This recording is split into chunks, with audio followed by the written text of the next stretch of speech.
katika wilaya ya Mbozi katika mkoa huu wa Songwe, Tanzania, kwa ajili ya kukuletea vipindi mbalimbali vya kilimo, na leo tuko hapa maeneo haya ya Mbozi kukuletea kilimo hiki cha chia seed. Ni mara chache sana mtu kujua zao hili ni nini. Na hata mimi mwenyewe kwa mara ya kwanza nimekuja kugundua kwamba hizi ndizo chia seed leo hii. Tumekuwa tukiziona katika maduka mbalimbali zikiuzwa.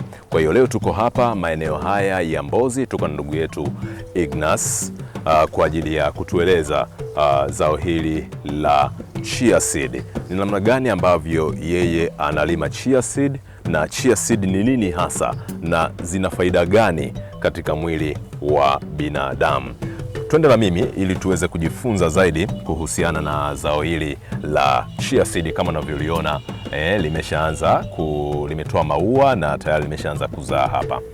Bwana Ignas, hebu tueleze zao hili la chia seed ni zao la aina gani, na kama ni mbegu, kuna mbegu za aina gani, na hapo mpanda mbegu ya aina gani ya chia seed?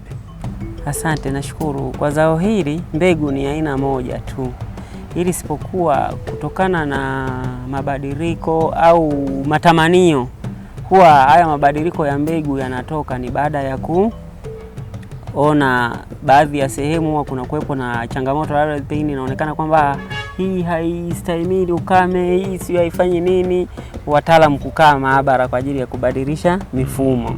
Lakini mbegu huwa naamini inayotoka ni moja, na mwisho wa siku inasambaa kutokana na chimbuko lake. Ndio. Kwa hiyo pia hata tofauti zinakuwepo, labda za kutoka ukanda na ukanda, unakuta kidogo kunakuwa na mpishano.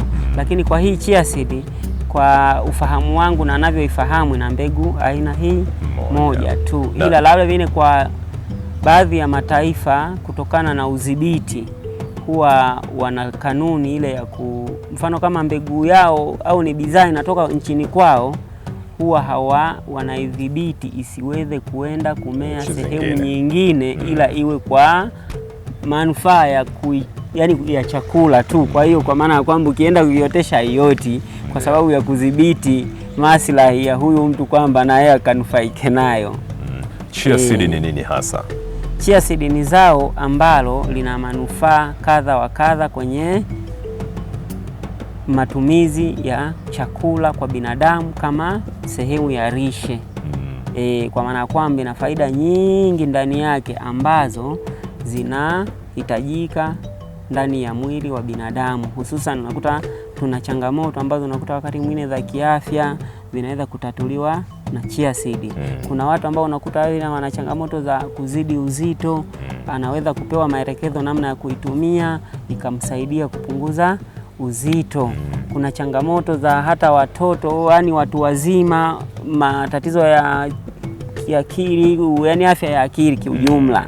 Kwa hiyo unapokuwa na matumizi ya chia seed, inaenda kukuwekea mambo hayo yote sawa, kupunguza mafuta yasiyohitajika mwilini, hivyo kutengeneza nguvu ya mwili kuweza kujiendesha hata bila kutumia pengine hivi vinywaji ambavyo kwa ajili ya kuongeza nguvu. Basi nafanya kazi hizo kuwa na mwili ambao hujala lakini unajisikia una nguvu. Inakuchukua kiasi gani cha eneo kuhakikisha kwamba unapata chia seed za kutosha? Kwa sababu ukiangalia chia seed mbegu zake ni ndogo sana. Ndio. Mithili ya roboto tunasema. Sasa inakuchukua muda gani kuhakikisha kwamba unapata chia seed za kutosha eneo? Yani kwenye kutosha kwenye mavuno au kwenye kupanda? Mavuno kwa sehemu nafikiri, kwa sababu na mimi kufanya hivi hapa nimefanya tu kama jaribio la kuweza kuona kwamba nikihitaji kulima kwa ukubwa, kwa sababu vitu vingi tunaaminishwa kwamba havikubali, ila mimi naenda sikubaliani na maneno tu, napenda nifanye vitendo vya awali. Nikishafanya vitendo vya awali nikapata matokeo, ndo najipanga kufanya kwa ukubwa kadiri atakavyonijalia Mungu. Kwa hiyo kwa sehemu nilifanya majaribio hayo na kuona vipindi gani hivi inaweza ikawa inafanya vizuri, vipindi gani haifanyi vizuri, kulingana na hali ya hewa inavyokwenda. Mfano labda vile unakuta kama ni hii nimefanya jaribio la kuipanda kutoka mwezi wa kwanza, kwamba kutoka mwezi wa kwanza itastahimili mpaka mwezi upi na italeta matokeo yapi. Haya, kutoka huo mwezi wa kwanza ikinipa matokeo labda mwezi wa 3 mwishoni, tayari na maana najiandaa tena kutumia huu mwezi wa 3 mwishoni kuandaa mbegu nyingine na kupanda, kwa sababu tayari naamini kwamba itafanya vizuri zaidi, kwa sababu tunaenda kipindi cha mwishoni mwa masika. Ndiyo. Na ulimaji wake upoje chia seed? Ulimaji wake chia seed, kuna mfano kama hapa si unaona nayo nimeilima kwa matuta. Hii pia nilichukua ni kama kujipa uzoefu. Ili hali imezoeleka sana kwamba inamwagwa kama ufuta. Wanamwaga lakini mimi nikaziotesha mbegu kando, nikaja baada ya kufika kimo kile cha kuanza kuzipandikiza, nikaanza kuzipandikiza. Kwa hiyo ndo hapo baada ya kuzipandikiza zinavyoendelea, ndo maana unaona zinatawanyika. Kuna sehemu ambayo unakuta ilikuwa yani nafasi iko ya wazi, lakini ninavyotawanyika inakuja zinakutana, zinajaa. Kwa hiyo ndo kupata hasa uzoefu kwamba kumbe wakati mwingine hii nataka hivi, kwamba hata nitakapohitaji kupanda kwa kiasi kikubwa labda 2-3 utakuwa tayari unajua tayari nimeshajua kwamba hii nataka namna gani, ambayo ndo ile nilikuwa nazungumzia kwamba haya mambo yapo, ila sisi ndo hatupendi kujishughulisha nayo kutokana na kutaka mambo rahisi. Huwa ukitaka kufanya jambo lolote ni lazima ulipe muda na ulifanye kutoka ndani ya moyo wako. Mwisho wa siku utapata matokeo.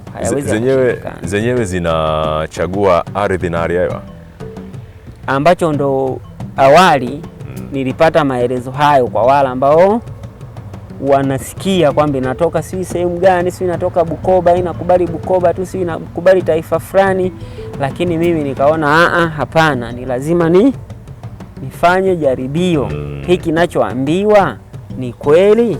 Lakini nikaja nikaotesha, nikaota, nikapanda, nikavuna, na ndo hapa sasa nimefanya walau kidogo kwa ukubwa na kujua kwamba ili nipande kwa wingi inatakiwa niipande hatua ngapi ili ije kuleta matokeo mazuri zaidi.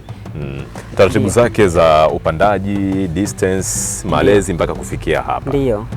Umetumia mbolea zozote, na kama umetumia mbolea au kemikali zozote umetumia mbinu gani hasa kuzikuza kufikia hapa? Kwa hapa upandaji, mfano kama hapa ukiinama kidogo unaona mche huu hapa, mwingine huu hapa, mwingine ule pale. Kwa hiyo kwa sababu huwa kuna wakati mwingine nitapenda kwamba nifanye mwenyewe kwa usahihi zaidi au nisimamie, lakini unakuta taradhimika kwamba hata vijana wengine kupata maarifa ili tuweze kujifunza pamoja, tamuelekeza mwanzoni, pengine na mimi na shughuli zingine nitaendelea na shughuli zingine, nitamuelekeza kwamba tunatakiwa upande hivi. Ila sasa kwa sababu ya uzito wakati mwingine au wa kuona kwamba mbona anaenda na kosea, lakini mwisho wa siku atajifunza. Kwa hiyo unakuta yani kwenye toka mmea mmoja kwenda mmea mwingine unakuta kama ni hatua moja, hatua mbili, hatua tatu. Halafu kuhusu kwenye kuzihudumia, kama nilivyozungumza kwamba natumia hizi mbolea hususani zile za bio, ambazo hizo ni mbolea za asili, hazina aina yoyote ya kemikali ndani yake, kwa maana ya kwamba kwa sababu hizi bidhaa ni kwa ajili ya matumizi ya binadamu. Hasa na mimi naamini sana, ili tuwe na afya nzuri, tuwe na chakula ambacho kina virutubisho vyote, ardhi ukishaitunza itakuletea unachohitaji. Lakini usipoitunza ardhi haiwezi kukuletea unachohitaji. Ndio ule usemi sana sasa hivi wanasema, yani tunakula vyakula ambavyo ndani yake kuna sumu inayotupunguzia ubora wetu taratibu. Ila hasa ni jambo ambalo kwangu mimi najaribu kulidhibiti au kwenda kinyume na hivyo kwa ajili ya kupata matokeo ambayo yanaweza akawa ni ya faida na manufaa kwa jamii na kwa taifa. Matumizi ya chia yanatumika vipi kiafya? Yaani mtu anawezaje kutumia chia kwa ajili ya kula mwilini? Haya, hii ina matumizi mengi kulingana na mlengwa ambaye pengine anaiandaa au anayeijua vizuri, atakupatia maelekezo, kwa maana ya kwamba inatumika pande nyingi, ambapo upande wa kwanza ambao wengi wamezoea na wanaufahamu ni kwamba kulingana na kiasi, labda hata ni kijiko kimoja, unaweza ukaweka kwenye lita 1.5 ya maji. Ukiweka kwenye lita 1.5 ya maji, unaacha ifyonze maji, alafu mwisho wa siku vinakuja kama vinaanza kutoa kama mlenda inashikana.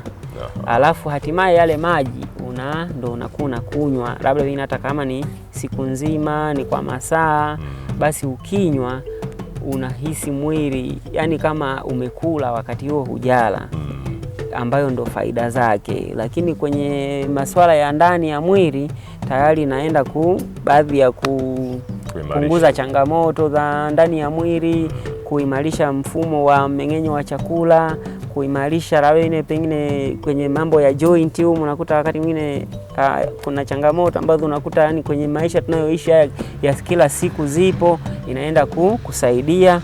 Halafu hata kupunguza uzito, na hususan kuna wengine wale unakuta yani mtu ana mwili ambao hauna ushirikiano. Kwa hiyo akiwa na matumizi ya mara kwa mara ya chia, basi inaenda kumsaidia kupunguza uzito na mwili kiujumla kukaa kwenye shepu ambayo inahitajika.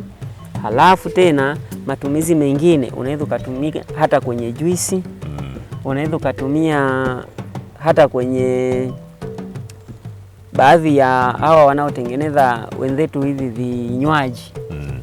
Kwa mtu ambaye anahitaji bidhaa kutoka kwako, ndio mazao mbalimbali, bidhaa mbalimbali za lishe na vitu vingine, anaweza kupata kwa mawasiliano yapi? Okay, mawasiliano yangu sana ni mawasiliano ya simu. Alafu pia huko kwenye mitandao ya kijamii nafahamika kama Rupila Health Supplement.